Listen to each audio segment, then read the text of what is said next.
דרכנו לשמורת החולה, התחלת הטיול שלנו. תחילה נוצר ערוץ הירדן בעקבות השבר הסורי-אפריקני, ולאורכו ים כנרת וים המלח. בהמשך הייתה זרימת לבה חזקה מאוד מהגולן, אשר סתמה את ערוץ הירדן על ידי הפקק הגדול והידוע, שיצר את אגם החולה ואת הביצות שסביבו. כך נראה עמק החולה לפני כמיליון שנים. פילים שוטטו לצד האגם הגדול, בעוד אבות אבותינו מסתתים מכלי צור. החולה התברכה במגוון אדיר של ציפורים. לא פחות מ-270 מינים חיים בה וחולפים דרכה בעונות הנדידה. בכל עונה מחליפה השמורה חלק מדייריה, ולכל עונה קסם משלה. בקיץ החם מקננים כאן יותר מ-60 מיני ציפורים. הקניות מסתתרות ומקננות בתוך סבך דוגרות בין גושי הקנה והגונה שמבצבצים מהמים. לתמירון רגליים ארוכות ותמירות המאפשרות לו למצוא את מזונו כשהוא עומד במים. אבל את קינו הוא בונה על הקרקע היבשה, ממש כמו הסגסק. אופיות קוט הגזרה מרחפות בחל ממעל ומקננות על איים מיוחדים שהוקמו בלב האגם. ואילו בין ספחי הקנים והגובה נבנית מושבת הענפות בכל קיץ מחדש. לקורמורן הגמדי ולפורפיריה הכחולה סיפור מיוחד במינו. לאחר ייבוש החולה הם נעלמו לחלוטין מנוף העמק, ורק אחרי עשרות שנים חזרו שניהם לשמורה. ממשיכה שמורת החולה גם היום לשחזר ולשמר חלקים חשובים מעולם החי העשיר של האזור למען החיות. מאחר והלהקות אינן יכולות לטוס מעל הים, המעבר שלהם מאפריקה לאירופה ומאירופה לאפריקה מוגבל רק ל3 צירים: גיברלטר, מלטה וארץ ישראל. וכך הפכנו להיות ציר מרכזי במאופן.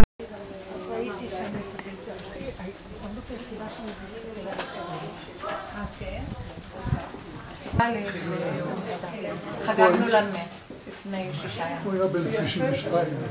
מסורת דור שישי. האיש הוא תוהה ובוהה, מסתובב באפרים הרחוקים של ערבות אסטרחן אחרי עדריו, וחושב האם להיות יהודי אמיתי. כי עד כה הוא סובב בבתיהם ובחוותיהם של חבריו היהודים, הוא סובוטניק. 6 ימים בשבוע מתנהג כנוצרי פרובוסלבי, וביום השביעי שומר שבת. סובוטה ברוסית, דיצה שורון של שבת. היא תבוא בקבוצה שנייה. גם בעלה. עכשיו, הסובוטניקים בכלל. של איילה, גם כן.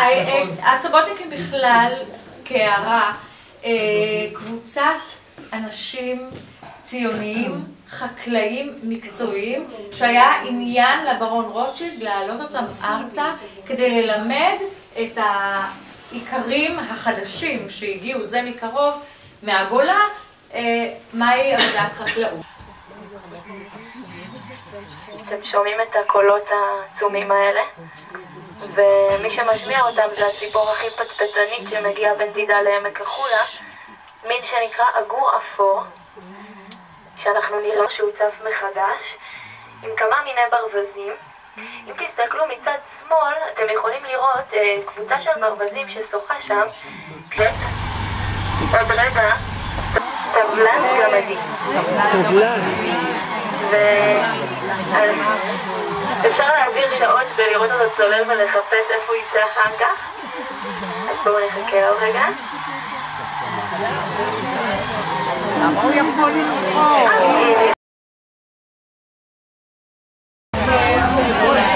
אני יודעת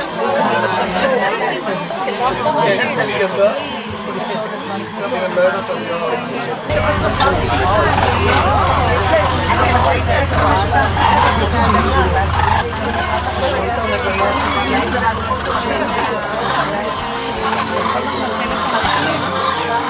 מדהים, איזה תופעת טבע.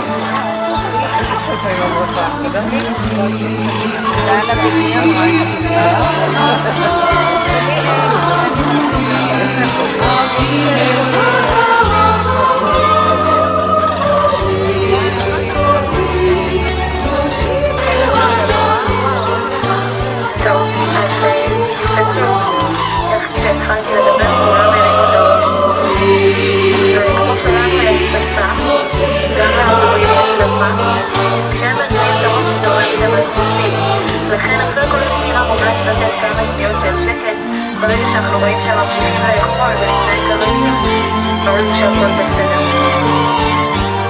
אז כמה דילים, כל הלהקות שאתם רואים כאן מאיתנו לאפריקה וחלק אחר נשאר בישראל ולכל העולם. תמי לבשר, אבל כל העבודות שגיעו כאן היום הם עבודים הנפלאים.